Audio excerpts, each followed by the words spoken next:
well, can you go ahead and introduce yourself? Hi, my name is Aston Chan. I go by Aston. I'm in the University of California, Irvine. I am a freshman right now, and I am studying computer engineering. I am planning to switch into computer science.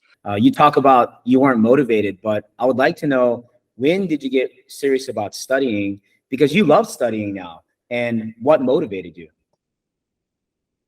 So I think ooh, I began my I began starting I started beginning to get serious about studying. I think my freshman year of high school, before I entered Milton and then repeated. This was, I think it was particularly after our conversation I began starting to focus up more in school to make sure my academics were great. I could finally see the potential in myself, and I realized that it would be completely unsatisfying for me if I didn't do everything I could to unlock that potential. Um, I'm a strong believer that every second every second of my life should be utilized to the maximum. And for me, whether that's like studying, whether that is doing sports or having fun with friends, I should do it to the maximum. Yeah, I think that's a very mature perspective, right? That you have about giving maximum effort in everything you do, not taking any second, any day for granted. Oftentimes, we do that as human beings, but having that perspective, having that mindset will really set you up for lifelong success. And, surely along the way, you had hurdles and obstacles that you had to overcome. Could you share with us some of those obstacles? Mm-hmm. Actually, my biggest hurdle so far has actually been the college application was the college application process. Throughout senior year, unfortunately, I suffered through some mental health issues, and throughout throughout my high school career, I'd been very academically strong. I was pretty much a straight A student, and senior year my grades dipped a little due to the mental health issues that I was having and I was going through, and I could not really bear the weight of the college application process, which is undeniably very strenuous. And I'm sure this podcast is geared towards geared towards freshmen and or perhaps people who are applying to high school right now or applying to boarding schools right now. So you must be going through something. I went through the process, so I do understand the stress of it as well. But for me, how I overcame it, it's actually I've spent the past year, this year at least, my freshman year in high school, trying to overcome the issues that that kind of arose throughout the process. Namely, that I became I became more disorganized. I became more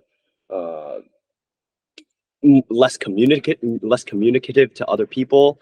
I suffered a lot of these issues, and for me, how I've been overcoming it is that I spend my time looking after my mental health. A lot of times, and I'm sure this is true for a lot of, like, especially in Asian culture in general, we expect excellence and we demand nothing but excellence. And especially, again, for people who are aspiring to aspiring to apply to top boarding schools, it is a minimum standard to be statistically the perfect student, right? But we often forget ourselves throughout this process. We often forget that what supports this process is our body, is our mindset, and if we are not in the correct mindset to do so, everything will crumble. It doesn't matter how hard you study if you are not in a well-supported system. If you're not taking care of yourself first, if you're not prioritizing yourself first, you will not be academically successful, nor will you be nor like chances are you will not do well in the application process. One thing that a lot of people forget as well is that application burnout is real. It is real, especially throughout the college application process. I applied to, I believe, 19-20 schools, and I think by application 12, 13, I was completely drained. And that negatively impacted the rest of my applications and my standing in school, right? And my academic standing in school. So making sure that you set your goals correctly from the beginning, right? Making sure that those goals are smart, specific, measurable, achievable, realistic, and timely. Aston, thank you so much for having the courage to speak up about issues that many people, even adults, struggle with, mental health, but people are not willing to share because they think it's a stigma, they're ashamed, or they think that, we should all be able to just overcome these types of obstacles alone. And you are not alone in the journey. Yeah, and of course, how did Point Avenue, working together with you and your parents, help you achieve this lifelong success along the journey? Well, without Point Avenue, for sure, I would not have made it throughout the application process. Again, for me,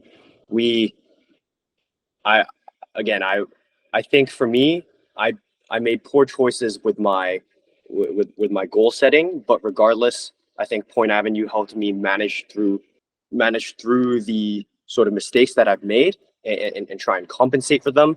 And Point Avenue obviously gave me a lot of guidance with application writing, with talking to counselors, talking to just throughout the entire application process, every small detail you can think of, Point Avenue was there. Beyond, it was beyond also just the application process. It was more character building as well. More importantly, I think, because ultimately, regardless of whether you're applying for college or regardless of whether you're applying for boarding school, ultimately what these schools are looking for is the individual behind the application.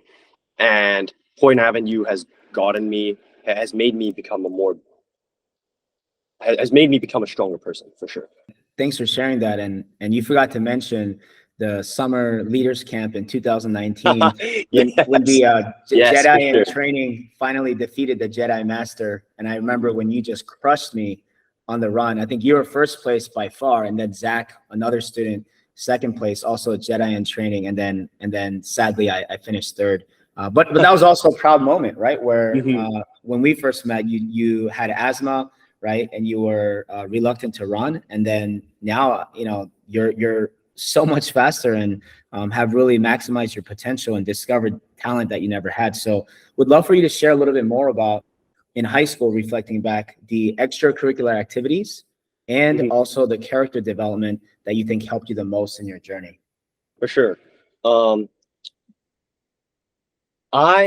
So as Danny has mentioned, I am a runner.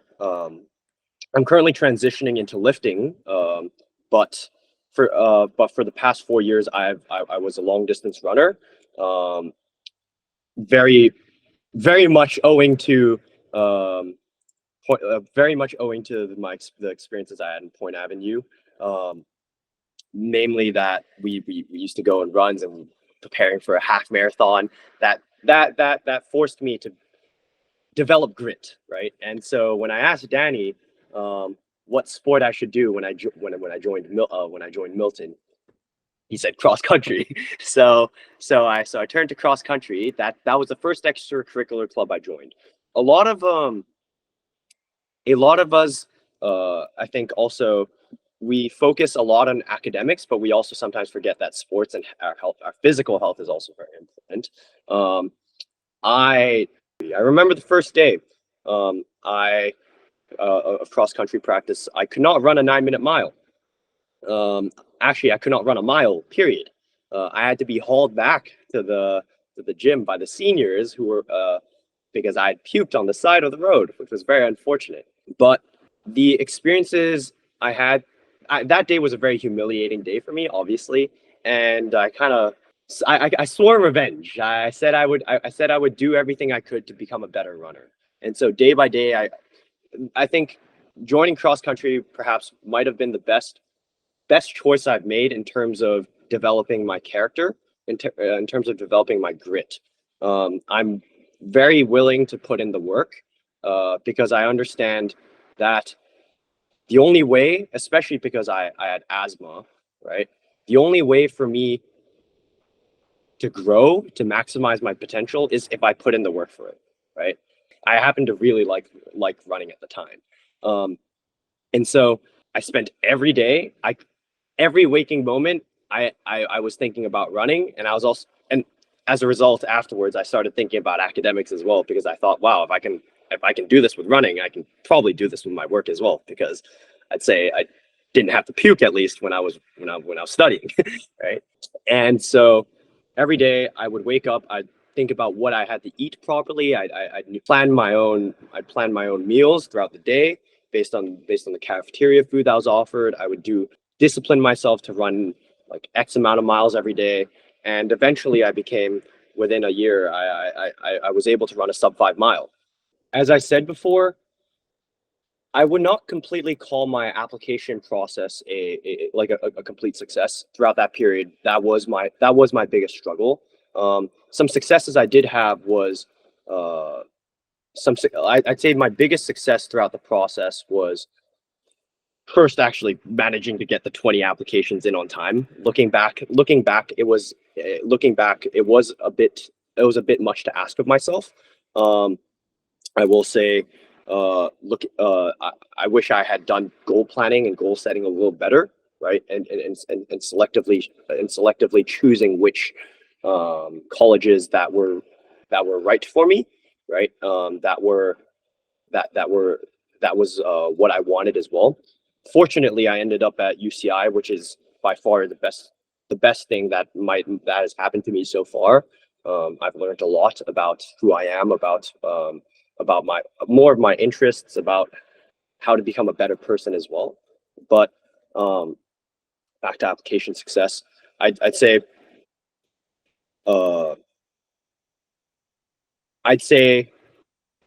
actually being here now has taught me more what I should have done in the process. And actually, right now I'm applying for transfers.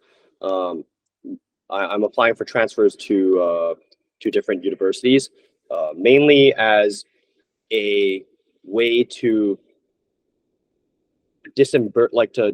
unburden myself of the regret that I had from my senior application process. And I'm actually taking what I didn't do right throughout that process and learning from it and trying to apply for applying the knowledge that I've gained there to this application season. Mainly that I didn't goal set correctly. So this time I know exactly which schools I'm targeting for.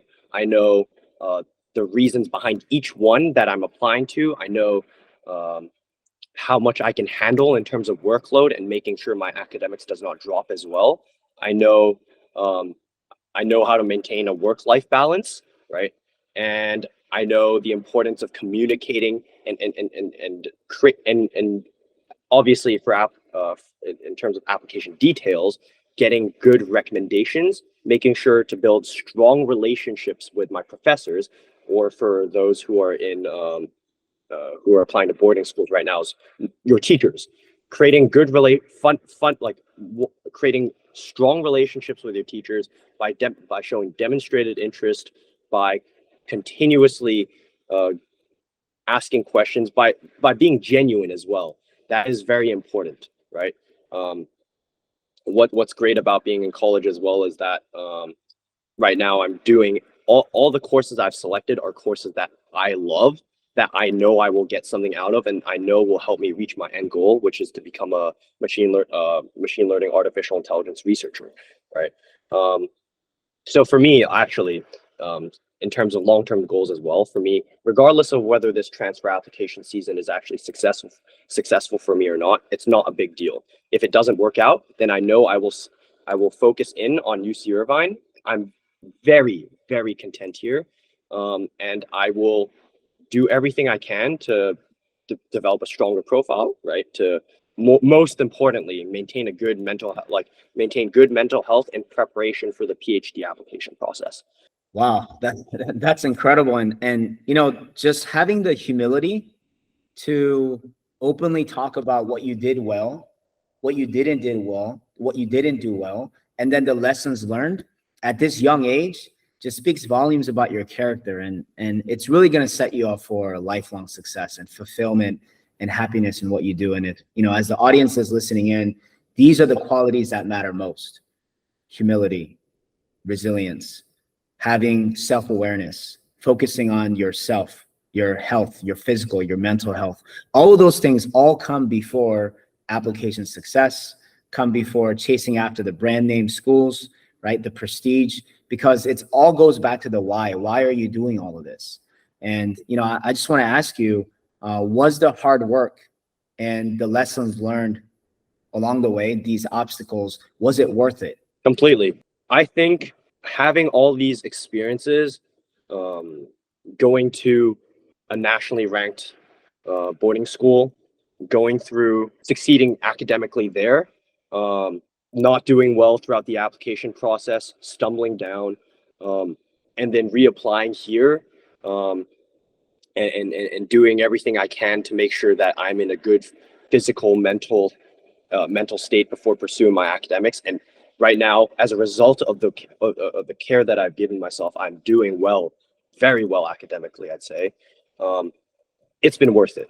And I'd say it's taught me that, yeah, it's taught me grit, right? It's taught me to do what I love, because I think doing what I love especially has made all the work actually feel more like fun.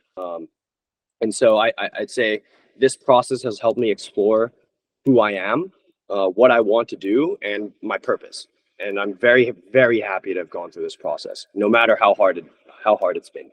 Yeah, you say very lightly you're doing very well, but for the audience listening in, all A pluses and 1 A minus in university when you're taking very high level courses is very, very well. So congratulations on your success there. As we conclude here, I just want to ask if you have any parting advice for parents and students. Do not stress out.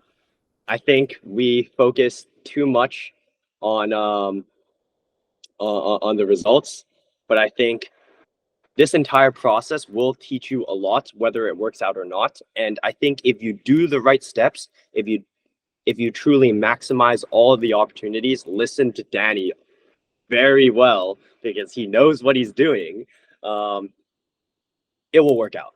It will work out, and you will be in the right place. I think I'm saying this even after I didn't get into the colleges that I'd hoped I'd gone in initially, right? I think it's working out fine for me, right? And this process will also teach you to adapt. I think I'm adapting pretty well right now. And wow, thank you. This was a really, really heartwarming and very special interview. I think it's really going to inspire many people listening in. So thank you so much for your time, and